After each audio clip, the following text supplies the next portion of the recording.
Good morning. Today we are going to study an important topic known as John-Taylor distortion, especially as per current scenario. Because recent years में देखा गया है कि इससे questions JEE में भी आए हुए और मेडिकल में भी आए हुए। तो late us see what is John-Taylor distortion. लेकिन उससे पहले कुछ चीजों का ध्यान रखना है आपको कि ये टॉपिक पढ़ने से पहले आपको सीएफएससी कैलकुलेशन की पूरी नॉलेज होनी चाहिए, तो ही ये टॉपिक आपको समझ में आएगा। अब देखिए जॉन-टेलर डिस्टॉर्शन की बात कर रहे हैं हम लोग। तो जॉन-टेलर डिस्टॉर्शन अगर हम देखें तो नॉर्मल ऑक्टाहेड्रल कॉम्प्लेक्सेस में मोर फ्रीक्वेंटली ऑब्जर्व होता है। ऐसा नहीं कि ये दूसरे कॉम्प्लेक्सेस में ऑब्जर्व नहीं होता है, बट ऑक्टाहेड्रल केसेस में इसकी फ्रीक्वेंसी ज़्यादा है। तो देखिए अगर हम नॉर्मल ऑक्टाहेड्रल स्प्लिटिंग देखते हैं D9 कॉन्फ़िगरेशन की, तो आप देखो नॉर्मल केस में हमारा ऑक्टाहेड्रल स्प्लिटिंग जो होती है वो 2 सबसेट्स में होती है। One is known as EG subset and other is T2G subset. T2G subset. तो EG सबसेट में आप देखोगे कि जब जॉन-टेलर डिस्टॉर्शन की हम बात करते हैं तो हम देखते हैं कि ये जो पोर्शन है this is asymmetrically filled. Asymmetrically filled portion में क्या होता है कि जब जॉन-टेलर डिस्टॉर्शन ऑब्जर्व होता है और इसमें से कोई एक ऑर्बिटल जो होता है वो हाई एनर्जी में जाता है और सेकंड ऑर्बिटल कहाँ जाता है, लो एनर्जी में जाता है। नॉर्मल ऑब्जर्वेशन ये है D9 कॉन्फ़िगरेशन में dx2y2 हाई एनर्जी में जाता है और dz2 कहाँ जाता है, लो एनर्जी में जाता है। अब जो ऑर्बिटल EG सबसेट में हाई एनर्जी में जाएगा, सेम कंपोनेंट वाला इधर T2G सबसेट में भी हाई एनर्जी में जाएगा। फॉर एग्जांपल अगर हम dx2y2 देखें तो यहाँ पे x और y कंपोनेंट है, तो आप देखो dxy में भी x और y कंपोनेंट वाला ऑर्बिटल हाई एनर्जी में जाएगा और बाकी दो ऑर्बिटल कहाँ जाएंगे, लो एनर्जी में जाएंगे। अगर हम देखें स्टेबिलिटी का कंपैरिजन, तो स्टेबिलिटी का कंपैरिजन में अगर हम ये टोटल सीएफएससी ले लेते हैं डेल्टा O और इधर देखते हैं डेल्टा 1 डेल्टा 2 जो कि एनर्जी है T2G EG और T2G सबसेट की, तो delta O is maximum, then delta 1 then delta 2, then why delta 1 is greater than delta 2। Let us see this orbitals are of axial nature, और axial nature होगा तो ligand के approach पे repulsion ज्यादा होगा, repulsion ज्यादा होगा तो स्प्लिटिंग का मैग्नीट्यूड भी ज्यादा होगा। ऐसे केस में होता क्या है, जब भी dx2y2 हाई एनर्जी में जाता है तो ये कॉमन ऑब्जर्वेशन है कि यहाँ पे इलोंगेशन होता है। इलोंगेशन का मतलब आप देखो यहाँ पे अगर हम देखें तो ये है हमारा है एक्सियल बॉन्ड, एक्सियल है, और ये कैसा इक्वेटोरियल है, इक्वेटोरियल बॉन्ड है।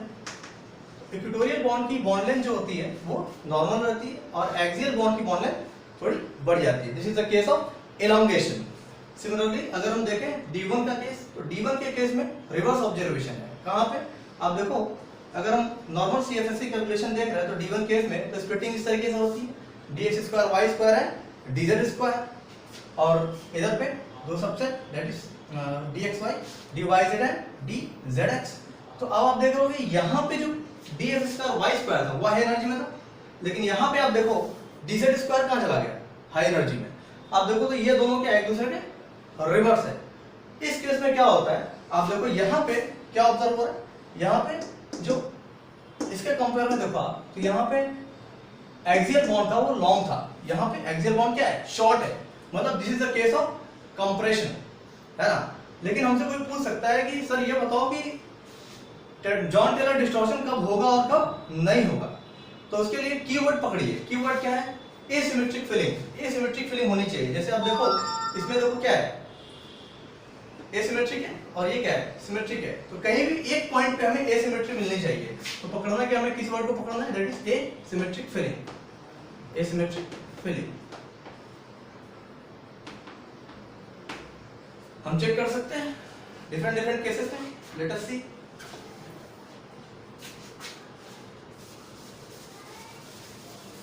अच्छा, जब भी हम ऑक्टाहेड्रल कॉम्प्लेक्स की बात करते हैं तो हमारे पास दो केसेस बनते हैं, one is of high spin and other is of low spin.